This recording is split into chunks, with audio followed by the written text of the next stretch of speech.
Hi everyone, thanks for joining us today for another creative aging video.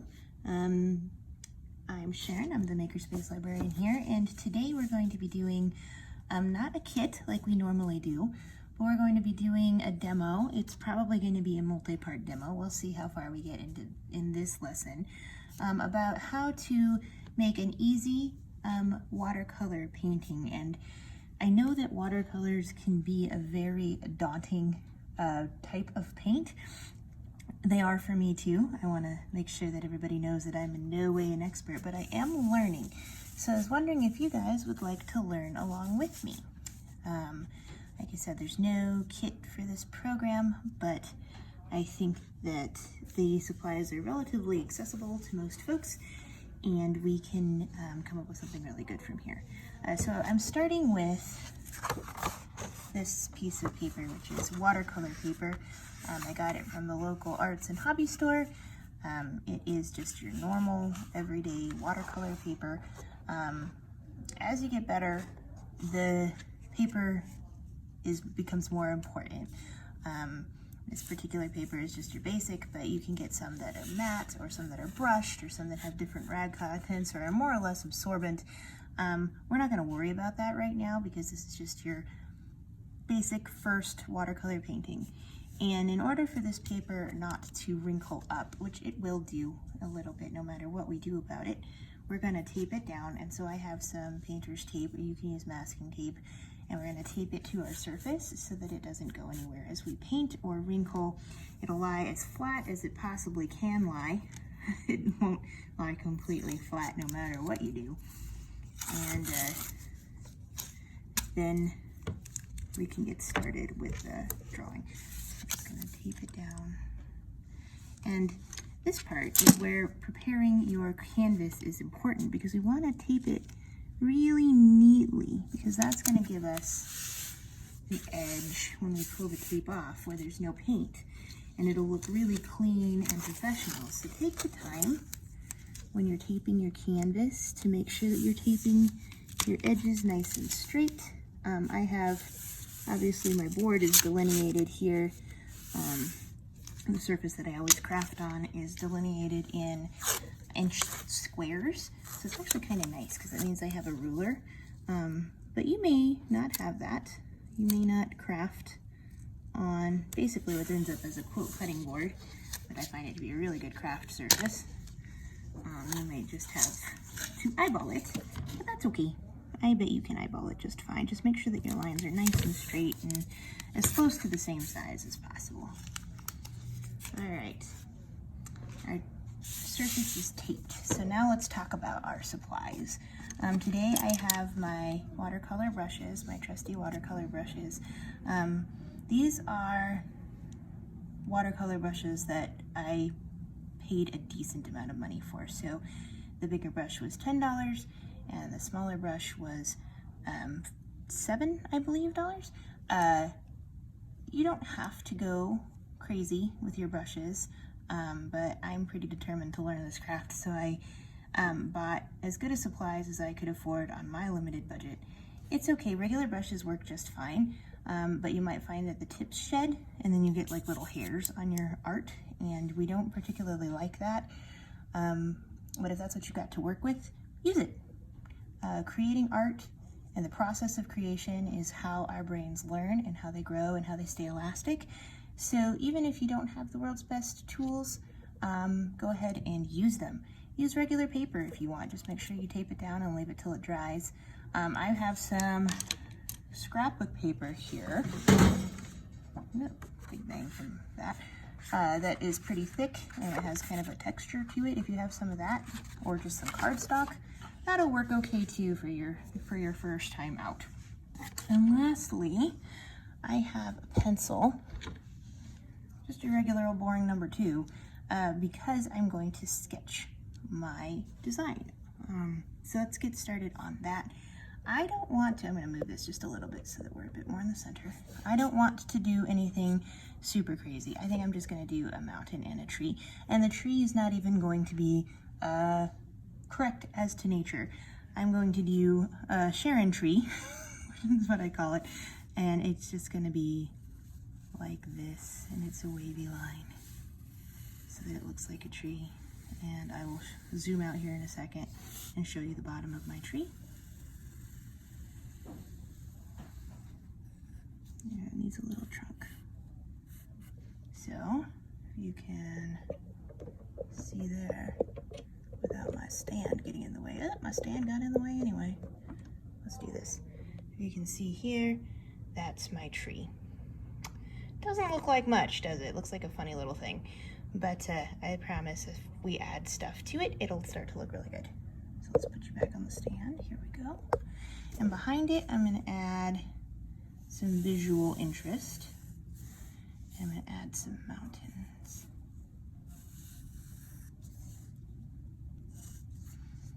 That's it. That's all I need. All right. Now we're going to talk about paint. So again, I got this paint from the local hobby store, and it looks like this. As you can see, I've used it a bit. Millions of little tiny blocks. So this wasn't a terribly inexpensive, or a terribly expensive, excuse me, palette. It was about, I think it was $40 originally, but I had a coupon, so it went down to $24, and that was completely reasonable. It's got these nice little paint mixing trays that are white, so as you put your washes on them, you can see what color it is. These little fellows pop in and out, so you can switch out your colors if you use a lot of one and don't use a lot of another. I will tell you that every single one of these was individually wrapped though, and I had to unwrap them all, and that took a bit. But that's the paint I'll be using. If you just even have the paint palette that you used when you were in grade school, it will work. It will work just fine. It's here. Where am I gonna put this? Right there's fine for now. As long as you have a place where you can mix. So I do recommend using the block colors, the cakes, as opposed to using the tubes.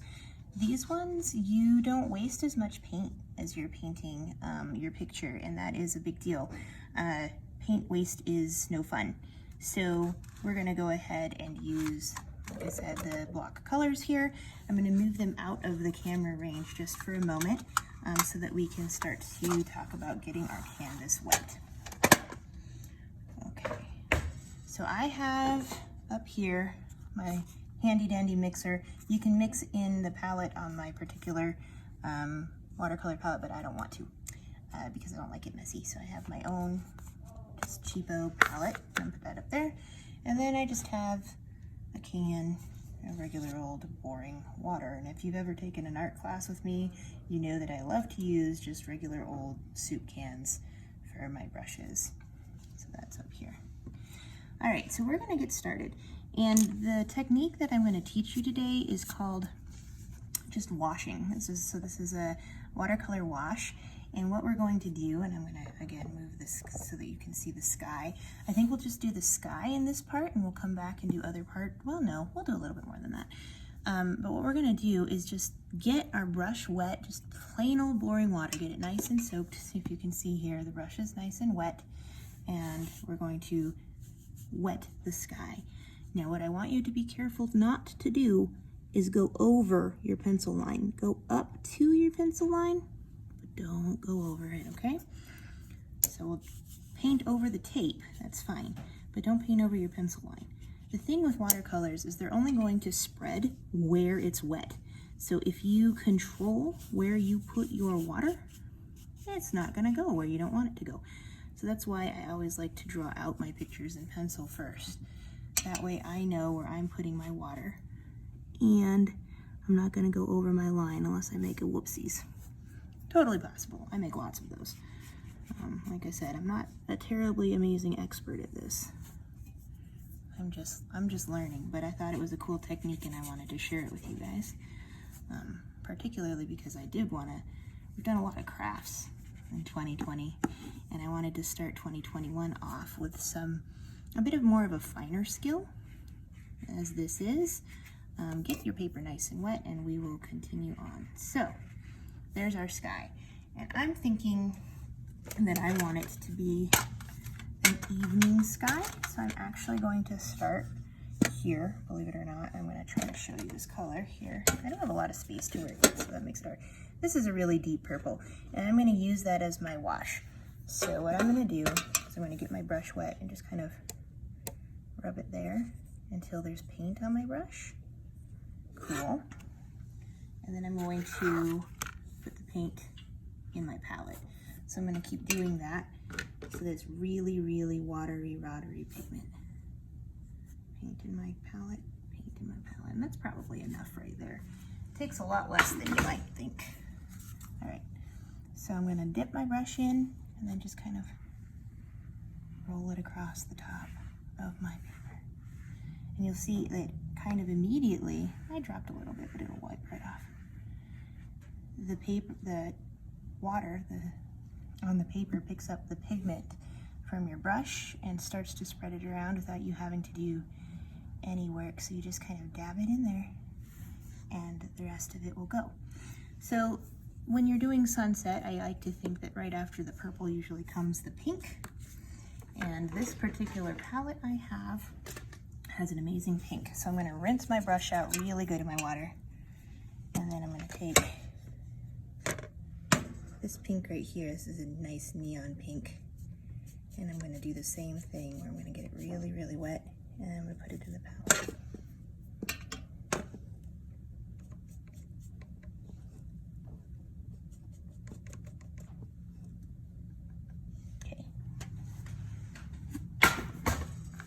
All right, so now we've got our neon pink here.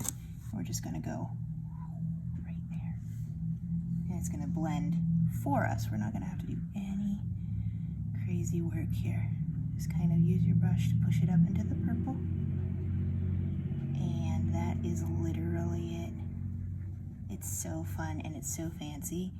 And it's like you didn't even have to do anything. All right, so I think the next color that we're gonna have in our sky is gonna be orange. So let's grab a good orange here, and I'm going to use actually this orange because the closer you're going to get to the horizon line, the lighter the colors are going to be. So I'm going to use this orange and do the exact same thing where I get it really, really, really, really wet and then put it over in my palette.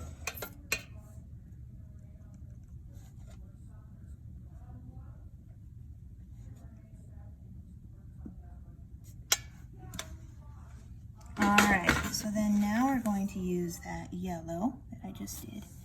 Actually, it's orange. It's very orange. And put it in there too. Shazam. And I love doing wash painting because it looks like magic. You hardly have to work at all. And all of a sudden you have a sunset that is just absolutely to die for and you haven't done anything. That's my kind of painting right there. So last but not least, I'm going to use some of the really light yellow. Put it kind of down there towards the horizon line. So that's going to be this one right here that for some reason has a glop of green paint in it from when I used it the last time. I've been practicing doing this for you guys for a couple of weeks now, and I'm pretty excited to show you this. So I hope you enjoy it too.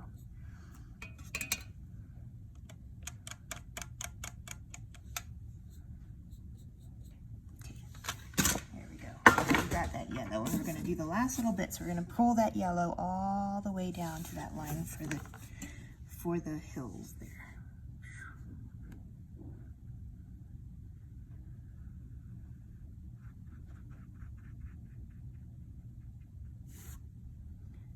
Neat, huh?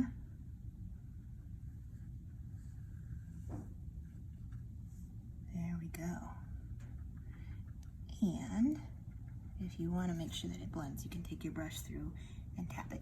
Now you'll notice on my paper that I have basically a little puddle right here. It's no big deal. If you want to leave it and let it dry and let it just be a textural element of your painting, that's cool. Or you can take a piece of paper towel or tissue or whatever you'd like and then just very carefully touch it. And it will suck up some of that color. You have a little dot once you do that, so just kind of move it over. And it'll help take away some of those things like this amazing spot of purple that I had there. It'll come away in a minute.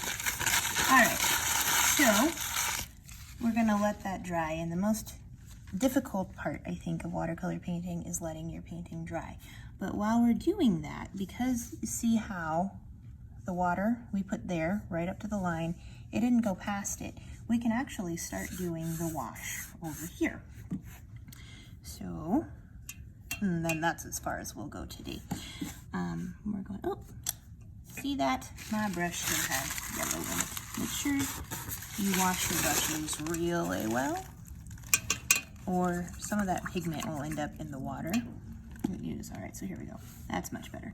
Right, so we're gonna get it wet again, and I'm gonna just take it up to this line here. In fact, just to show you why I'm doing that, the hill would normally go like this, right? So I'm gonna take it up to that line.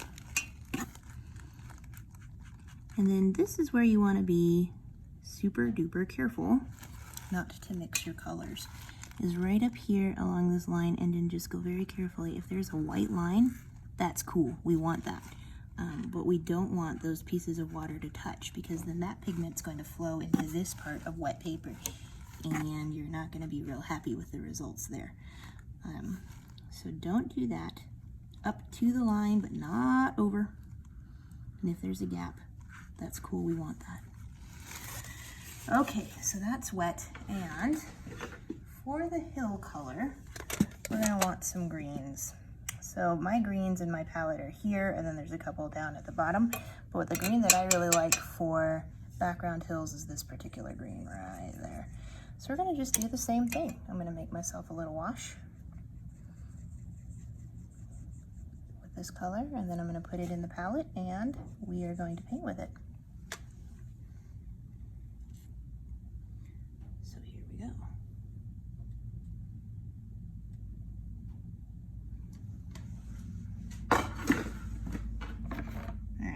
Green in our palette there, and dripped some on the tree again. Look at me go.